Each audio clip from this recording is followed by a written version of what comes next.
நீங்க இந்த விஷயத்தை எல்லா இடத்துல கேள்விப்பட்டிருப்பீங்க. 21 நாள் நீங்க எதனா ஒரு ஹாபிட்ட ஃபாலோ பண்ணீங்கன்னா அப்புறம் அதுக்கப்புறம் இதை நீங்க செய்ய மாட்டீங்க. உங்களுடைய சப்கான்ஷியஸ் மைண்ட் உங்களை செய்ய வைக்கும். ஆனா 21 நாளே ஏன் எந்த ஒரு ஹாபிட்டும் 21 நாளைக்கு ஃபாலோ பண்ணணும்னு சொல்றாங்க?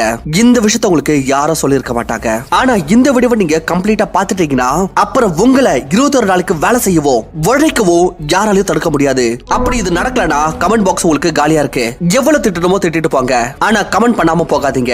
வீடியோவை ஸ்டார்ட் பண்றதுக்கு முன்னாடி ஒரு டிஸ்க்ளைமர் கொடுக்க விரும்புறேன். அப்படி உங்களுக்குள்ள 21 நாட்களுக்கு வலிய தாங்கிக்க கூடிய சக்தி இருக்குனா அப்ப இந்த வீடியோ முழுசா பாருங்க. இல்லனா பேக் பட்டன் உங்களுக்கு தெரியுது, அத பிரஸ் பண்ணுங்க. போய் வேற எங்கனா எனர்ஜி வேஸ்ட் பண்ணுங்க. சோ இப்போ போகலாம் மெயின் டாபிக் நோக்கி. 21 நாட்களே ஏன் இம்பார்ட்டன்ட்டா இருக்கு? 1950ஸ்ல டாக்டர் மேக்ஸ்வெல் மேட் பாத்தீங்கன்னா ஒரு சர்ஜனா இருந்தார். இவர் பார்த்தாரு பேஷண்ட்ஸ்க்கு அவங்களோட புது பிசிக்கல் சேஞ்ச் கூட அட்ஜஸ்ட் ஆகிறதுக்கு கிட்டத்தட்ட 21 நாட்கள் ஆகுதா.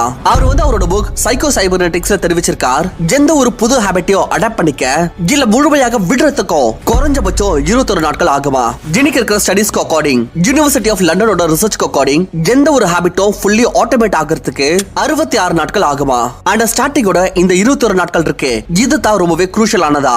இந்த டைம் பீரியட்ல உங்களோட பிரெயின் புது ஹாபிட்ஸ்க்காக நியூரல் பாத்வே உருவாக்கும். இது பழைய பேட்டர்னை முழுசாக உடைச்சிடும். ஆனாலும் இந்த 21 நாட்கள் ஏன்னா இந்த டைம் பீரியட் கொஞ்சம் அதிகமா தோணலையா, இதனால நம்ம ஃபாலோ பண்ண முடியாம போயிடலாம். அண்ட் இந்த டைம் பீரியட் பாத்தீங்கன்னா ரொம்பவே இனஃப், நமக்கு ரிசல்ட்ஸே தெரிய ஆரம்பிச்சிடும். இந்த ஃபேஸ்ல நீங்க உங்களோட டிசிப்ளின் மீது ஃபோக்கஸ் பண்ணணும். உங்களோட ஹாபிட்ஸ் அவ்வளவு சீக்கிரமா ஆட்டோமேட் ஆகாது. ஆனாலும் நீங்க 21 நாட்களுக்கு கன்சிஸ்டன்ட்லி எதனா ஒன்னு செய்றீங்கன்னா அப்ப உங்களுடைய கான்ஃபிடன்ஸ் அண்ட் பிலீஃப் சிஸ்டம் ரொம்ப ஸ்ட்ராங் ஆயிடும். சோ இப்போ விஷயம் வருது, ஆனா இந்த 22 நாட்கள்ல என்ன செய்யணும்னு. சோ 5 இந்த மாதிரியான விஷயங்கள் சொல்ல போறேன். இது அப்படி நீங்க புரிஞ்சுக்கிட்டீங்கன்னா 2025 உங்களுது தான். அண்ட் ஒரு விஷயம் கூட நீங்க வெளியே கேள்விப்பட்டிருக்க மாட்டீங்க. அப்படி நீங்க அதை எங்கன்னா கேள்விப்பட்டிருந்தாலும் இந்த லெவலுக்கு நீங்க புரிஞ்சிருக்க மாட்டீங்க. அண்ட் இது நினைச்சுக்காதீங்க நான் ஏதோ 5 ஹாபிட்ட பத்தி சொல்ல போறேன். லைக் மெடிடேஷன், எக்ஸசைஸ், இது எல்லாமே நீங்க பண்ணியே தீரணும் தான். ஆனா நான் உங்களுக்கு சொல்ல போறது இதுக்கு பின்னாடி இருக்கிற ரீசன் என்ன, ஏன் நம்ம இது எல்லாத்தையும் செய்யணும். அண்ட் பிலீவ் மீ, அப்படி நீங்க இதை 22 நாட்கள் செஞ்சுட்டீங்கன்னா அப்புறம் 25வது நாள்ல நீங்களே பிலீவ் பண்ண மாட்டீங்க. ஆனா நான் என்னவா ஆயிட்டேன்னு. இப்போ உங்களுடைய அட்டென்ஷன் அடையறதுக்கு நான் எதுவும் சொல்ல போறதில்ல. 4வது இல்ல 5வது ரொம்ப இம்பார்ட்டன்ட். பிகாஸ் இம்பார்ட்டன்ட் எல்லாமே தான் பார்க்கணும்னா முழு வீடியோ பாருங்க.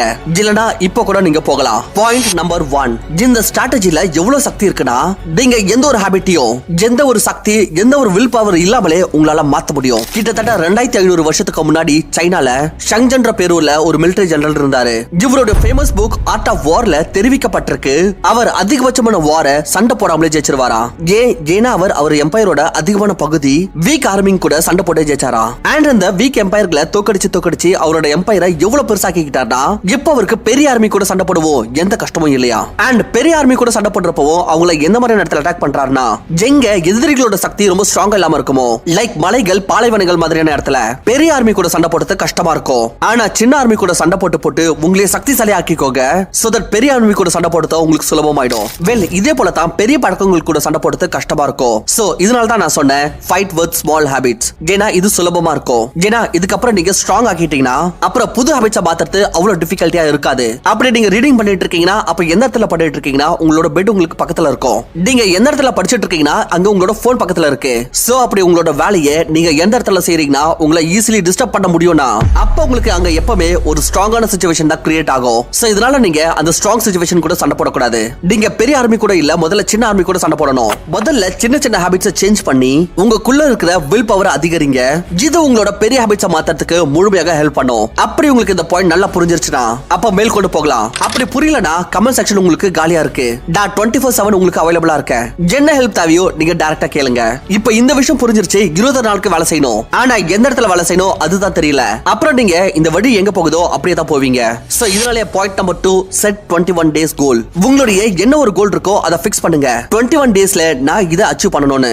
இன்னைக்கு நான் இங்க இருக்கேன், ஆனா 25 டேஸ்க்கு அப்புறம் என்ன இந்த லெவலுக்கு பார்க்க விரும்புறேன். இந்த விஷயத்தை நான் கேரண்டி சொல்ல முடியும். அப்படி நீங்க 21 நாட்களுக்கு இந்த செல்ஃப் இம்ப்ரூவ்மெண்ட் ஜர்னியை ஃபாலோ பண்ணிட்டீங்கன்னா அப்புறம் நீங்க உங்களோட கோல் வரைக்கும் போய் சேர்றதுக்கு முழுமையாக தயாராயிடுவீங்க.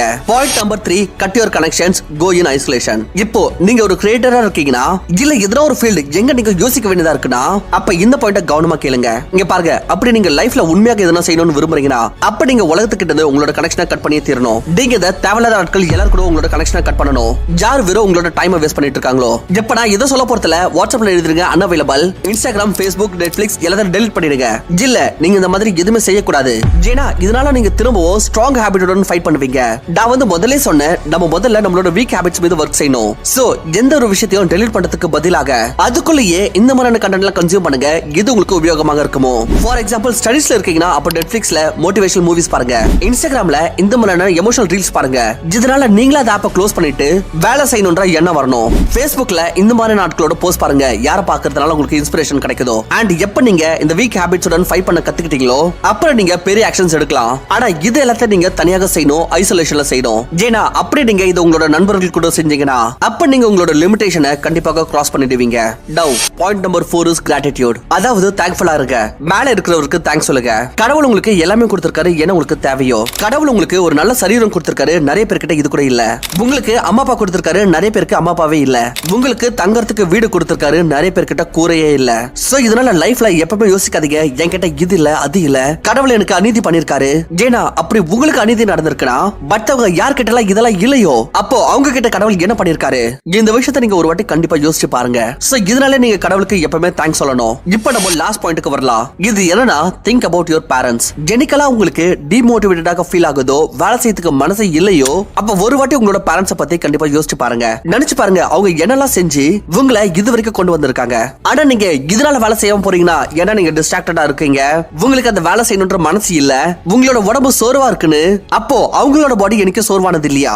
அவங்களுக்கு மட்டும் என்ன ஸ்ட்ரெஸ் ஆக ஃபீல் ஆனது இல்லையா? அவங்களுக்குன்னு ஆசைகள் எதுவுமே இல்லாமல இருந்திருக்கோம்.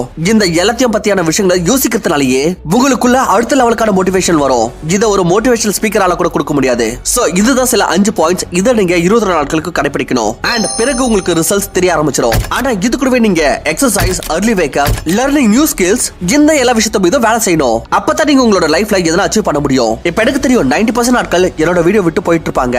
வெறும் சில பல ஆட்கள் மட்டும் தான் இந்த வீடியோவை இது வரைக்கும் பார்த்துட்டு இருப்பாங்க.